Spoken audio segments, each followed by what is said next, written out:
Matt Murdoch does something most people can't. He takes the worst thing he's ever done, straps it to his chest, and walks back into the fire the same night. Most people call that resilience. Well, it kinda isn't. It's something quieter and a lot more dangerous. And once you see it, you'll start recognizing it everywhere. In people you know, probably in yourself. He grows up in Hell's Kitchen, Catholic. His dad is a boxer who throws fights for money. Then one night decides not to, wins, gets killed for it. Matt is 12. He doesn't fall apart. He studies, gets good grades, gets into law school, becomes the best in his class, then the best at his firm, then puts on a mask at night and bleeds in alleyways so strangers don't have to. And everyone who gets close to him eventually says the same thing. You can't keep doing this to yourself. He nods, he means it, and then he does it again. There's a version of this story where Matt Murdoch is just a guy with a martyr complex, Catholic guilt, can't switch off, pushes people away. That reading is comfortable. It also misses the whole thing, because what's actually running underneath him isn't guilt, it's something older than that.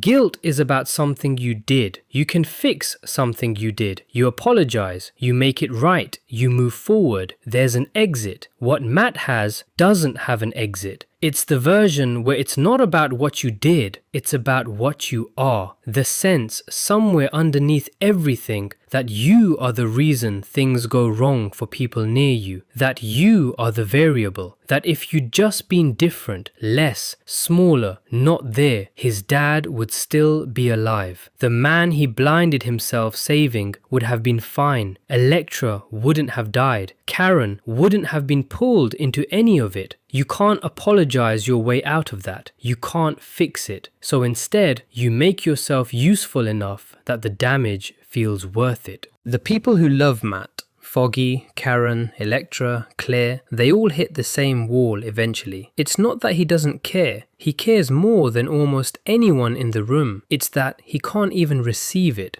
Can't sit still inside someone's love without immediately thinking about what he owes them, what he'll eventually cost them, how this ends with him being the reason something breaks. Being loved for him is just a countdown he hasn't started yet, so he leaves first, every time. Not because he wants to. Watch his face when he does it. He doesn't really want to. But staying means waiting for the moment he proves himself right about what he is. If he controls the ending, he never has to find out what the other person would have decided. He'd rather be the one who walked away than the one who got walked away from, and he calls it protecting them. There's one moment across all of it, the comics, the series, all of it, that cuts through everything else. It's not a fight, it's not a courtroom, it's someone who knows the whole truth about him, the mask, the man, the mess, looking at him and saying, I'm not leaving, not I forgive you, not you're worth it, just I'm not going anywhere. And he doesn't know what to do with that at all, because his whole life is built on the assumption that full knowledge leads to departure. He's never actually tested the other outcome, never built a place in himself where I'm staying can live.